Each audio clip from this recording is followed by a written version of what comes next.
Hey everybody, my name is Ivica. Thank you so much for joining me on the latest episode of I'm Gaming Podcast. This is a podcast about the video game industry, entrepreneurship, gaming nostalgia, new movies on Netflix, and many more cool things I find to be in the same realm of business and creative ventures.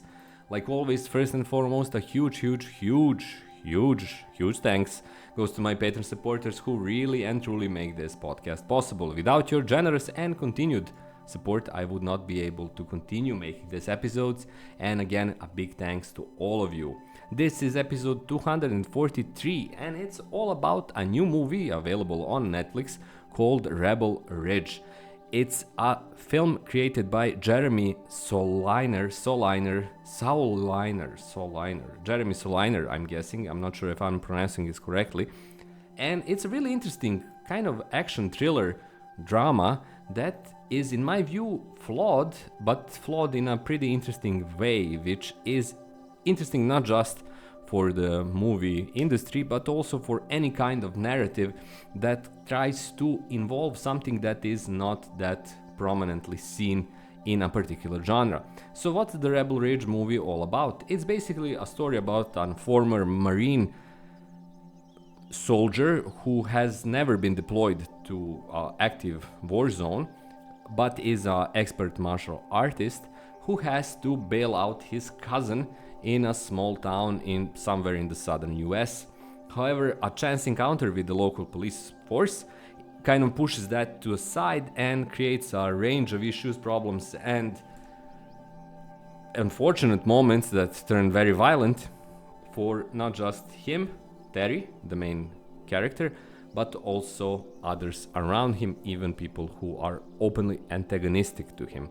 Now, the film is interesting because Jeremy, I'm not going to repeat the last name, Jeremy Solner, is a really good director actually, and created some amazing films, including Blue Ruin, which was fantastic, Green Room, which was pretty interesting, Hold the Dark, somewhat interesting, and then Rebel Ridge, which again is an ambitious, interesting, and really author-based concept. However, again, pretty flawed in my view at the end, but I'm going to get into that shortly. Now, the first interesting element, like I mentioned, that is kind of the point of this episode, is the fact that Rebel Ridge is basically a procedural or drama, something that is fully based on the procedures, in this case of the police, the local police, seizing the money that the main character is carrying to bail his cousin out, even though it's not illegal, it's just in cash form, but using a kind of a set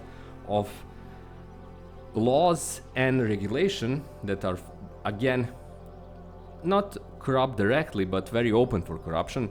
They seize the money and put the whole kind of deadly, dangerous setup in motion. And here the film does something that TV shows regularly do, but movies rarely, which is base itself on these procedures. These are currently the cornerstones of the narrative. And that's a really interesting move because other art forms can do it as well. We're content to think about procedurals of police procedurals in particular as something that has to take a lot of time and has to take its course through a TV show that doesn't last 2 hours but lasts at least 10 hours, for example, or 8 hours in several episodes. However, Rebel Ridge shows that it's possible to use it in a film, even though at the same time it doesn't fully, in my view, manage it, so it combines it in a really impactful and kind of self-supporting manner. Instead, it's too long, and a lot of moments related to the procedural parts are not boring per se, but kind of feel out of place. If Jeremy, the director, managed to kind of combine it in a shorter runtime with less baggage, let's call it like that, it would be more impactful. But again, as an experiment, it shows that it's possible. It's possible to have a film that's basically an action thriller drama that throughout its course references real law issues, real procedural issues in the US, and how these impact not just his case, the main character's case, but other cases as well. Sometimes it's hard to follow, sometimes it feels redundant and overbearing, but it's clearly possible to create a film like this in this manner. Why is this important? Well, it's a perfect example that it's also possible to do it in other mediums, including video games, including novels, whatever the medium of your art is, because it kind of takes something that is native to another genre, which is TV shows, and infuses it in its own genre, which is a kind of standalone feature film, 2 hours or more or less, and it's gone forever and ending forever for those characters.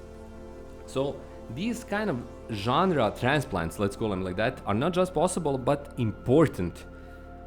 Thrillers are rarely seen today, they are even more rarely good, but Rebel Ridge is definitely worth your time, even though, again, in my view, the ending and the final runtime don't do it justice, but it shows that this genre transplants are possible and effective, and everybody should be thinking about them in that narrative perspective and the narrative potential. If you can, in your art, do a bit of genre transplanting on your own. That's all for this episode of I'm Gaming Podcast. Thank you so much for being here and listening. If you watched Rebel Ridge, I would love to hear what you think about it. If you watched other movies from Jeremy, I would love to hear what you think about them as well. Again, a big thanks for watching. If you'd like to support me, please consider checking out my Patreon page. Even a free Patreon membership would be awesome. Also, I sell books on Amazon, including my latest book, which is called The Sons of 901, an alternate history sci-fi action thriller. Not action thriller actually, more a tech thriller. So please check that out as well. And finally, the cheapest, easiest, fastest way to support me is to subscribe to my channel and be here for my new videos. That's all from me. Again, thank you a lot, Patreon supporters and everyone else, for being here. Have a great day, have a great week, and I'll talk to you precisely 7 days from now. Until then, bye bye.